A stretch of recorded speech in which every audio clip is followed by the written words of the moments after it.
Hey everyone, welcome back here at the end of Automotive Logistics and Supply Chain Digital Strategies on the red sofa with Paulina Chmielarz. And in fact, Paulina, you're probably the first person to ever join me twice on the red sofa in 1 year. And there's a reason for that, besides the fact that you're one of our star speakers here at this event. But you also took on a new role this year, since we've spoken earlier in March, as the Director of Innovation and Digitalization for I/O, Industrial Operations at JLR. Can you talk a little bit about what that role has brought to you and what your key priorities are since taking it on? I was extremely excited because I'm so passionate about the processes we have and everything we do. And of course, at the very beginning, taking this huge challenge, I had my visions and I had my ideas, and I was so keen about really going after the big things we could go. But I knew that I first have to bring all of the teams together, that actually my priority is to get everybody to showcase what they're doing, get them aligned, get them properly structured and properly set up to do the job. Only when I had that knowledge all gained and all really very clear, I could really tackle some first things.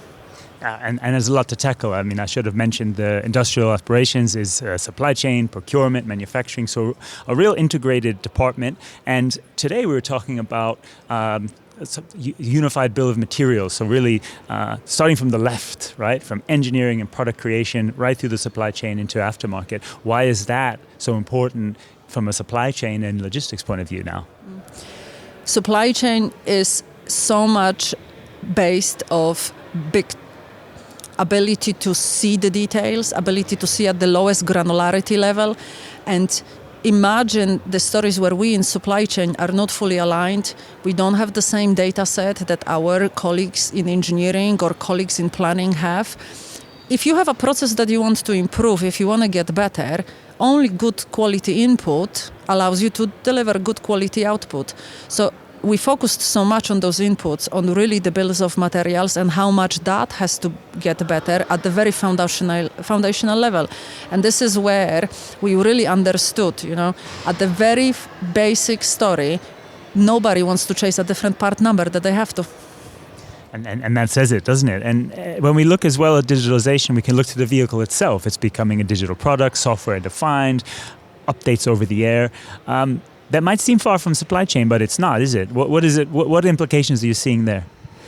This story has unbelievable amount of new things for us, from regulatory requirements through really handling new things through supply chain. And not all of them are physically represented, but we still have to handle, we still have to process, it's still part of operations.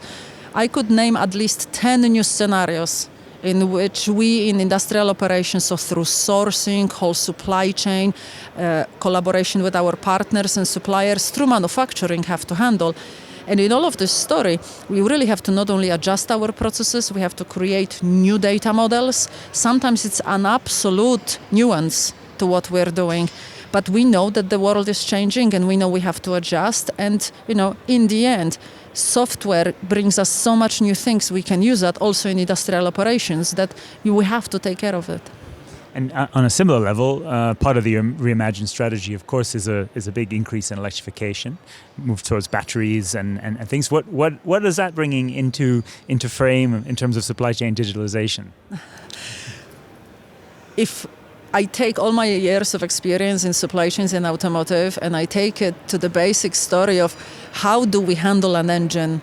An engine, a big, heavy part that would go into a rack, would have its own standard part number and would get loaded on a truck and would arrive in the plant and get processed through the plant, and everything was great. And we all understood the serial number, the traceability. It was all quite stable.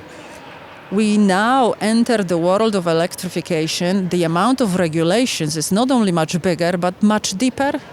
Imagine in this space, it's not tracing serial number through supply chain, it's tracing serial numbers of each weld and each cell, tracing the truck condition, the size of it, ability to travel through weather, temperature conditions, humidity, and it's almost like a food chain we start having here in automotive. And on one hand, it's a completely new world, but we know the tech is there. We just need to implement those new processes.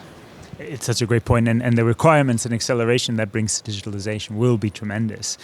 Another main focus today, we've talked a lot about data standards and ways to exchange data as one output to get towards AI and implementing more AI. What do you see as a big bang for AI? What's the big bang in AI for supply chain?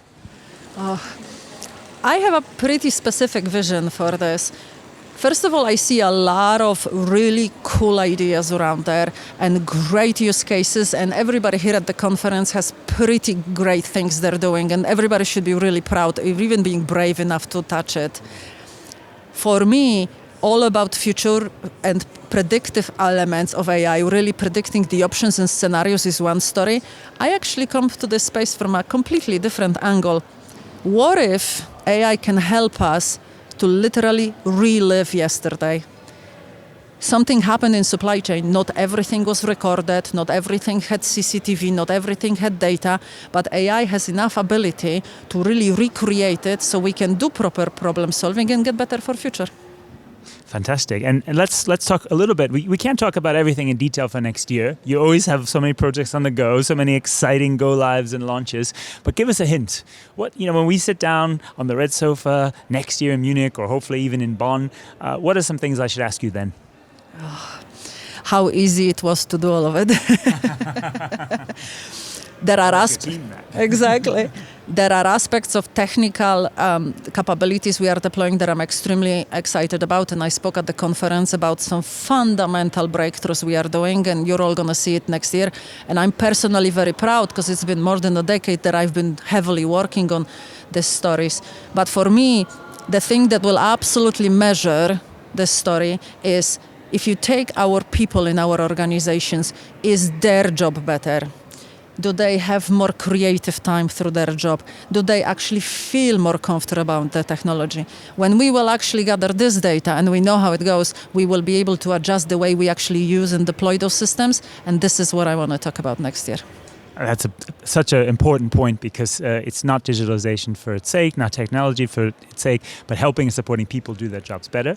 And that's a great vision to end on. Paulina, thank you so much as ever for all your input for this event and for automotive logistics. And I really can't wait to talk about it next year too. Yeah, see you next year.